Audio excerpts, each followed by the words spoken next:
I just want to thank everybody for coming. The purpose of today's session is for Kaitlin and Hannah to give you a little bit of information as parents on how you can support your kids through the upcoming transition that the district is going through. And then we have some guests here today. We have Dr. Rebeca Andrade, Superintendent of Salinas City District, Dr. P.K. Diffenbaugh, Superintendent of the Monterey Peninsula District, and Erica Tumminelli, who is a program coordinator. She's the principal, actually. Principal. Sorry, Erica. Okay. Yeah. So I'm going to go ahead and turn it over to Kaitlin and Hannah, and then we can weave through our morning. Awesome. Thank you very much. Thanks so much, Gina. Good morning, everybody. As Gina mentioned, my name is Kaitlin Kaiser. I'm the district school counselor, and I'm here today with our student support specialist, Ms. Hannah Garibay. She works over at Toro Park, so we're really happy to have her here this morning. And today we are going to be talking about supporting students through change. Now, before we begin, I hope all of you were able to grab one of these pamphlets that was over in the beginning sign-up. If not, feel free to do so now. So a little overview of what we're going to be talking about this morning. So we're going to start with going over some expected behaviors that we expect to see in students facing change and transition. These are normal behaviors that even we ourselves as adults feel when we're in the face of uncertain times. So they're normal things that do tend to resolve with time. Next, we're going to talk about the small group support that I will be offering at Toro and Washington. And then we'll talk about site-wide lessons that Hannah will be doing at Toro and myself at Washington, and ending with a time for questions or concerns. So if there's any supports that you feel your child could benefit from that we didn't talk about today, bring them to the table so we can talk about them. So some of those expected behaviors that we expect to see during transition are things like worrying about making friends, feeling uncertain about routines and expectations, some changes in mood or sleep or appetite, and then temporary reluctance to attend school. And we want to note that these reactions are common and typically improve with reassurance and time. So these are all things that kind of stem from the unknown, right? That feeling of, I don't know who my teacher is. I don't know what my class is going to look like, what we're going to do during the day, who's going to be there. These all create feelings of anxiety. Now, that's not a bad thing. These are normal feelings that, we as adults feel and face as well. So kind of normalizing those feelings and then supporting them through those changes as well. So the small group counseling that we will be offering at both Toro and Washington, a letter went out on Parent Square for parents who are interested in having their students involved in these groups. They're solely focused on the transition to a new school. So we're calling it New School Nerves Group. So the goal of these groups are for students and families to feel like they're being supported through this big change. We recognize that this is not just a change for our students, but also for our wonderful families that we have in the district as well, especially those students who we've had with us since TK and Kinder, and now our 3rd or 5th grade students who are having to transfer. That's a big change. Not only has your student gotten comfortable and found a place in this district, but you have as well. So we want to make sure you're feeling supported through this change as well. Another goal is for students to connect with peers who are experiencing similar feelings due to the change. So normalizing the experience and letting them know that they're not alone in this tough time. And lastly, for students to find positivity moving forward and entering a new space with confidence. So acknowledging the hardships and acknowledging the scares and fears, but also focusing on the positivity, the great stuff that's ahead of them moving into this new chapter that they're about to enter into. Delivery of this group will be in a small group setting, and students will work together through games and activities all centered around leaving a familiar setting and entering into an unfamiliar space. So I'm going to pass it over to Miss Hannah to talk about some of the activities that she and I thought of together to do in some of these groups. Kaitlin is the brains. I don't want to take credit. She's definitely amazing at creating the activities. I am going to give you guys just a minute to read over the slide for sake of my voice, and then also so you can kind of have a better understanding of what we're doing. So for the same but different circle, we're normalizing worries and building connections. So somewhat similar to what we're doing at Toro with the whole classroom. The students will sit in a circle. We read prompts off of a few cards or notes that we've taken for ourselves, talking about how we feel nervous when we have change, the ways that we've dealt with change before. Asking students to share is really important. Obviously, we encourage to share, but it's not expected, and I usually lead that at Toro. As we know, a lot of people can have difficulties with sharing when there's something difficult happening in their lives. So we, with the Toro groups, lead it with, if you would like to share, you can. If you don't want to share, you can pass. For you, you have the students giving a thumbs up if it's true for them. So if something is similar for them that someone else is sharing at Toro, the same thing, they do this. That means same. That's how the students relate to each other quietly within the group. And then, like we mentioned, nobody has to speak unless they would like to. It just helps reduce the isolation that students might feel, and it's a low pressure participation group. And then with the survival kit, it actually looks really similar to what we have here on the screen. It's a paper that we give students, same format, with instructions of what they need to do, and it's very clearly laid out for them, and they're doing that with the support of a staff member. Helps them build some coping strategies. Paper bags, I'm not really sure how you elaborate on that. They'll put their items in a paper bag so they can physically have this and take it with them to their new school. Yeah, and then for the strategies, it's just on the sheet for them. They fill in where they need. It's really easy for them to navigate, for parents to navigate. Yeah. All right. Thank you, Ms. Hannah. So some more activities that we'll be doing is a worry versus fact sorting game. So this, we like to challenge those anxious thoughts that we were talking about. Build some cognitive flexibility, focusing on those cognitive behavioral therapy skills. So in this activity, we'll give students, the example here is, so what if nobody likes me? And another phrase, there will be a teacher to help me. So what's the worry and what's the fact? I tell my students, if something starts with a what if, it's an anxious thought. And if that thought would not hold up in law, then it's not true. And you can challenge it and you can defeat it.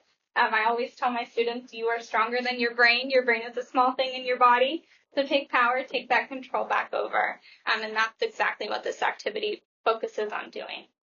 And then a feelings thermometer. So this is a good way to check in with the students and see how they're feeling in light of the change and the transition.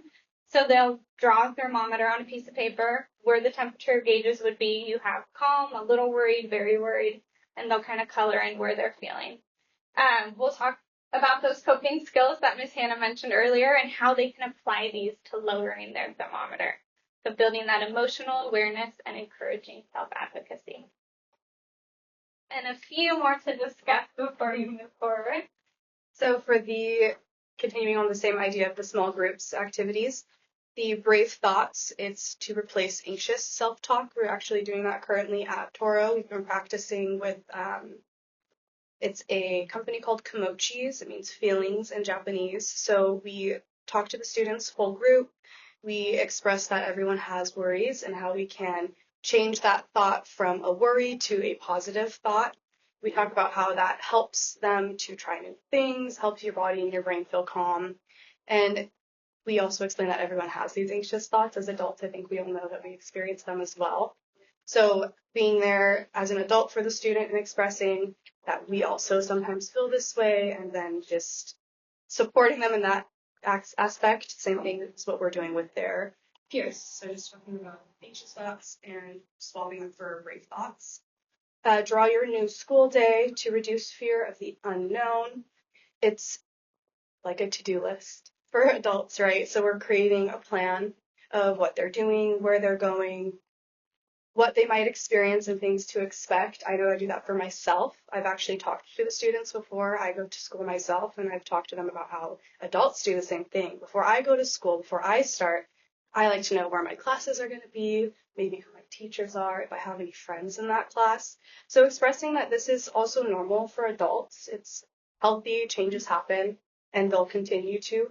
And it helps kind of just increase their sense of control, and it's nonverbal expression as well, because it'll be their own personal private list and they are not pressured to share.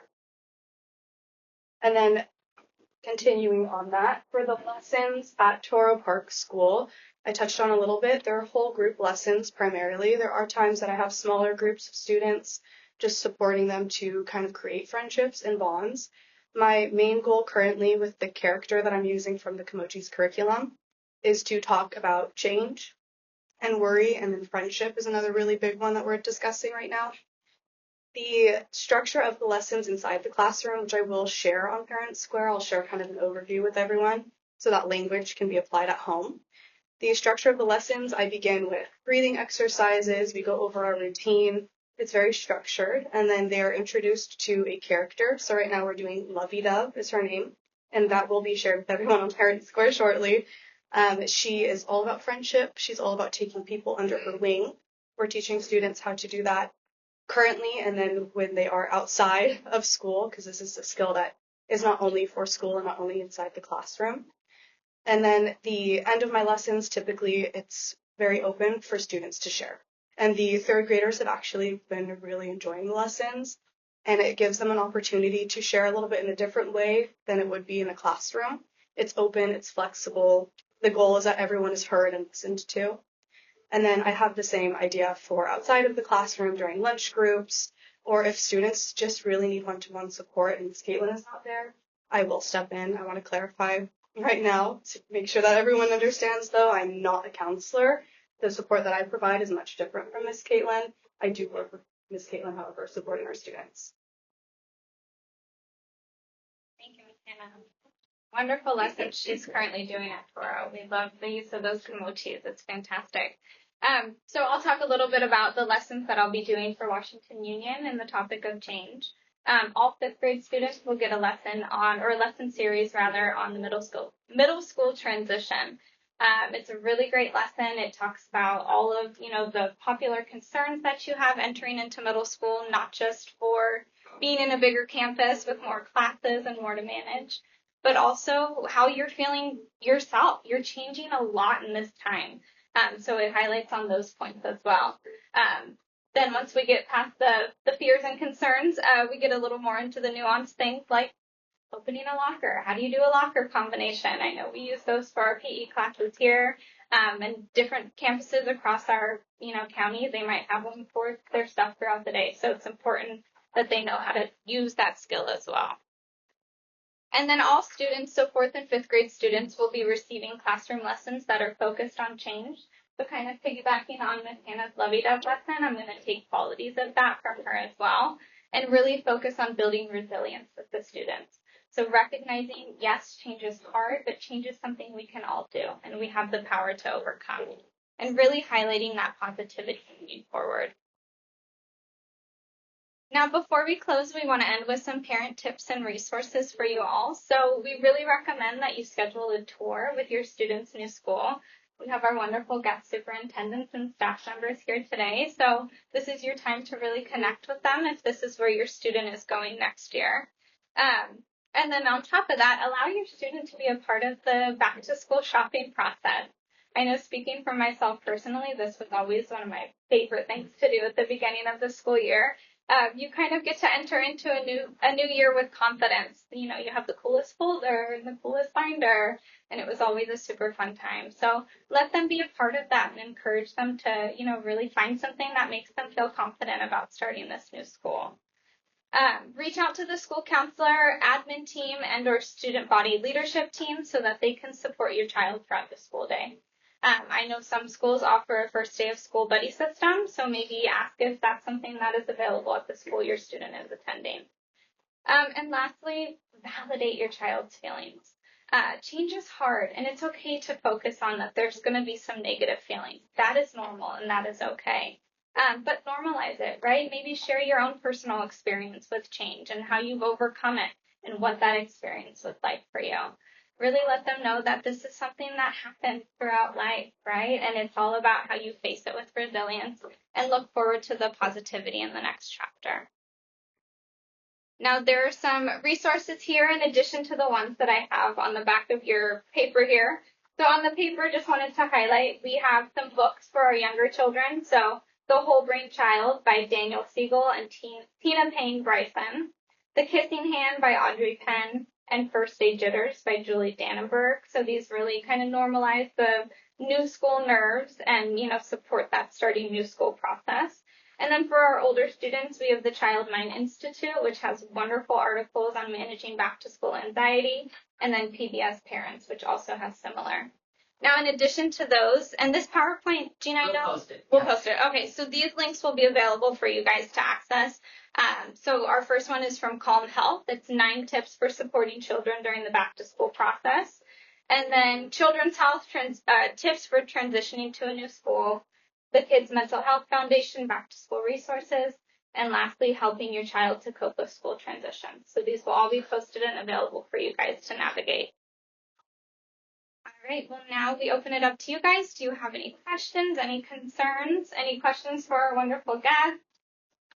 I think at this point, what I'd like to do is introduce them and have them talk about their respective school districts a little bit to kind of talk about what the programs are they offer and what are some innovative programs or programs that may be available to their children if they're transitioning to one of these districts. So how about maybe Rebecca, you get started? Of course.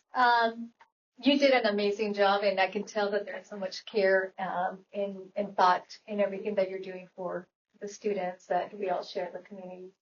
So thank you for all of that work. The Kissing Hand is one of the greatest books for younger kids. I know I read it in my kinder class when I taught then. Just a little bit about, let me tell you a little bit about me. I grew up in a family that we moved around a lot growing up. So, the longest, I think it was 2 years here and there. My dad worked in construction, and the most was 5 years. It was in Acapulco, so it was kind of fun. But I know how challenging it is to move around. I also come from Southern California, where we experienced a lot of declining enrollment rapidly. So I was a school principal when I had to receive students from a school that was closing. And so I do know that there's a lot of pain and a lot of emotion. And I want you to know that there is support for not just the student, but the family. Because I think that families and the adults are typically the ones that have the hardest time in transitions. So I not only know personally about this, but I can tell you that creating joy, connection, and belonging are my mantra. I think it's what everyone knows in our district. And so I really do intentionally want you to know that we will be here for your child. We do have in our community, besides the school of your residence, there is dual language immersion schools in Spanish. And at every school, we do have a counselor. We do have an intervention teacher. We have behavior support and principals, vice principals, and academic support. So we really find all of the conditions, right? How to set the conditions for learning in addition to the instruction that is taking place.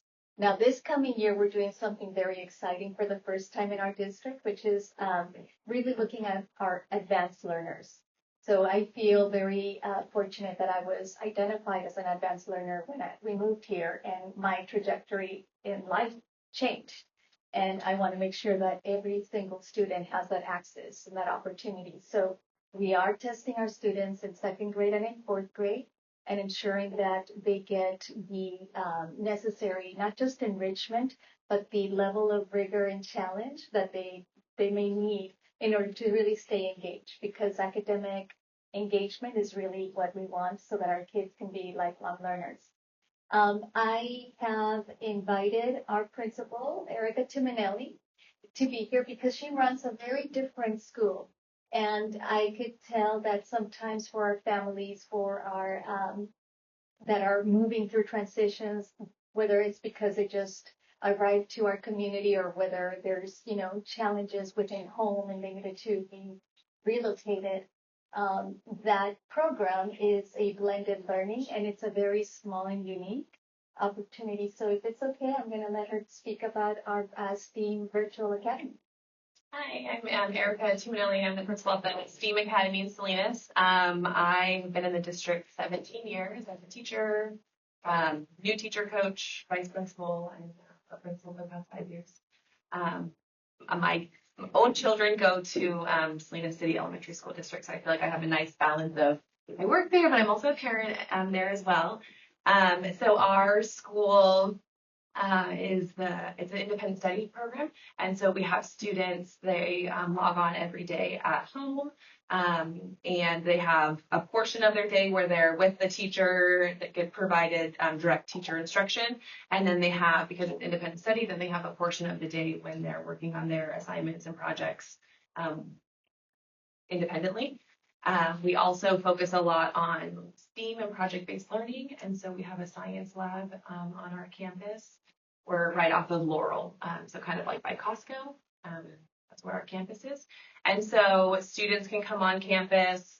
We just started this year. It's Monday through Wednesday. So some students come on campus from 9 to 12.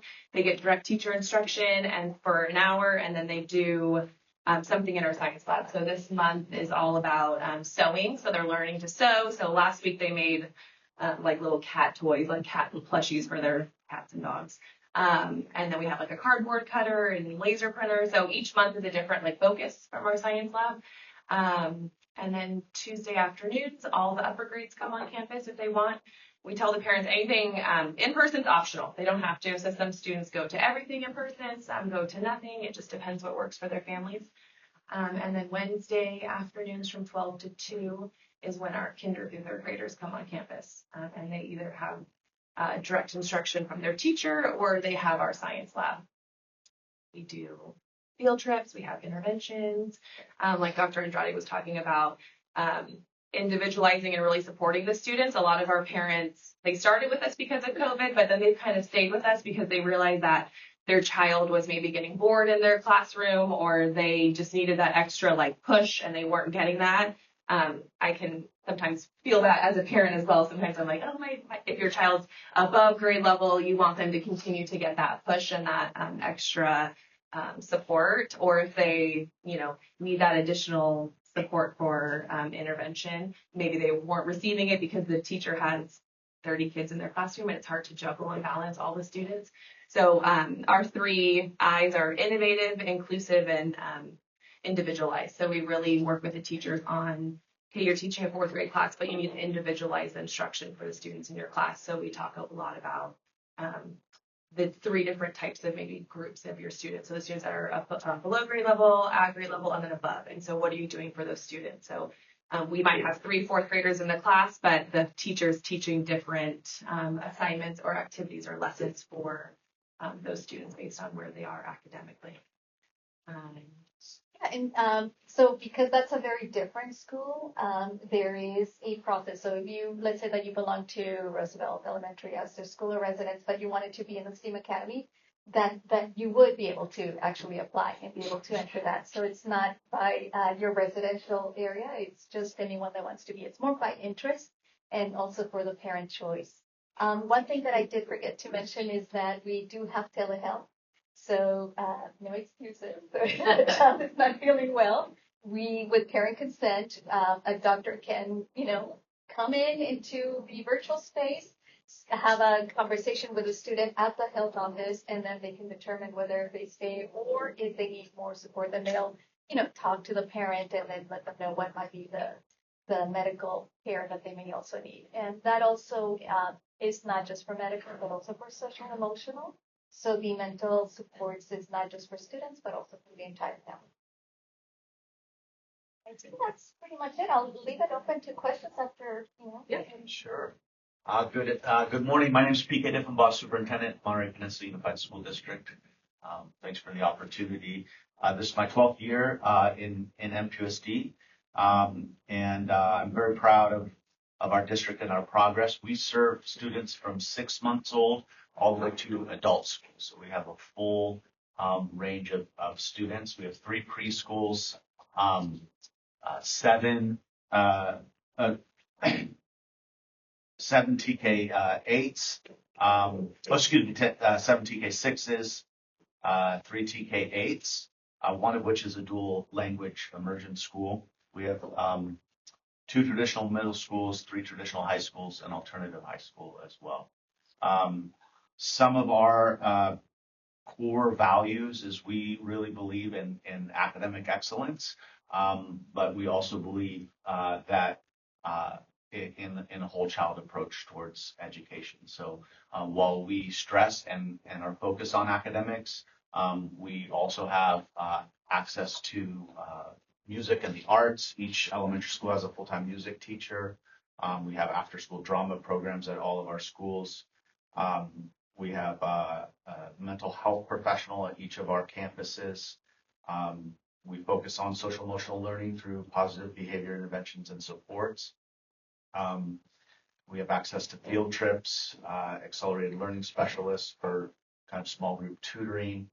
Our focus, at least on in terms of the early grades, is really on structured literacy and really ensuring that each and every kid has the tools to kind of crack the code in terms of learning how to read effectively.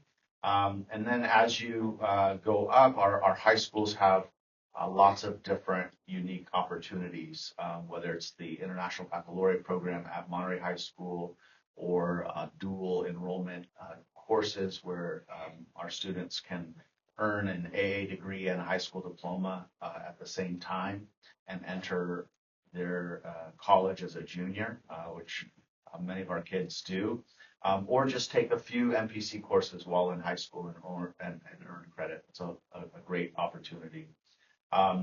We have different academies at some of our schools, whether you're interested in sports medicine, culinary, health. We have different career technical education courses and pathways as well. Some of our things we're most proud of is, our graduates in terms of high school graduate at a very high rate, but also our A through G, which is the minimum required to be eligible for CSU or UC system, far out paces the county as well as the state of California. So we're proud of that. We're definitely a work in progress. We're not perfect, but we certainly have come a long way and are continuing to lean into this very important and hard work. In terms of some specific questions you might be thinking in terms of, well, what if you don't want to go to the school that you live close to? We do have a transfer window that's open that allows you to transfer. We're an open enrollment district, so you can transfer anywhere within the district, provided that there's space at the receiving school. And that often depends actually not just on total numbers, but on specific grade levels because of grade span adjustment or class size. We cap certain classes at certain levels. So you might have a first grader that the whole school has room, but that first grade is full. Then we would ask you to choose a second choice if that was something that you're interested in. Our window is open now, and it's closing, but I let your superintendent know that in this particular case, we would reopen it for you if that's something that you're interested in, to allow you to choose the school that best meets your child's interests and whether their friends might be going all to the same school or that type of thing. We want to help facilitate, make this as easy a transition as possible.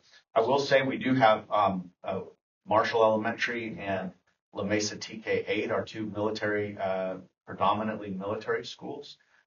So we are very accustomed to dealing with kids who are in transition, some attending 3-4 schools. We have different receiving students who help make their transition as smooth as possible. I think that you'll find that our schools are very warm, caring, happy, joyful places. And I encourage you, if you're interested, to visit any of our schools, and I can help make that possible. I think that's the very best way to get a feel for a campus, is rather than look at some numbers on the website. Just go visit the school and see what you think, because I think that what you'll find is that our schools are places where you would want your kids to go to. Just a quick clarifying question on my end for the benefit of the parents here. If any of your schools or programs seem interesting to them, but they do not live in your district, do you accept inter-district enrollment? We do accept inter-district enrollment based on space available. And obviously, We give preference to in-district students first and then out-of-district students. But we have literally hundreds of kids coming in to our district from other districts. So that's not unusual at all.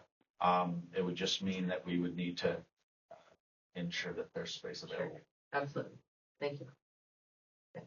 And then Mr. Carnazzo is our special education director, so I think you wanted to just tag on a little bit in terms of transition. Yeah, so I know everybody in the room, and I don't think there's any parents of students with IEPs here, but I want to make sure that for the record that everybody knows that we as a special education team can support the transition of students out of Washington Union to receiving districts. We work really closely with MPUSD, especially in their special education department. So working with people there to smooth and ease the transition. We have our whole team. Anybody who has a child in special education knows that our case managers have small caseloads. They know our kids very well. Our speech and language pathologists, occupational therapists, school psychologists know our students really well and can help ease the transition. We have a lot of connections throughout the county of people that we've worked with or people that we currently work with. So we can reach out and make sure that that transition is smooth for any students that are leaving us with an IEP. Okay, I'll open it up if anybody has any questions at all for anybody here today. Okay. Well, great. I want to thank our counselors and I want to thank our visiting teams from Salinas and Monterey.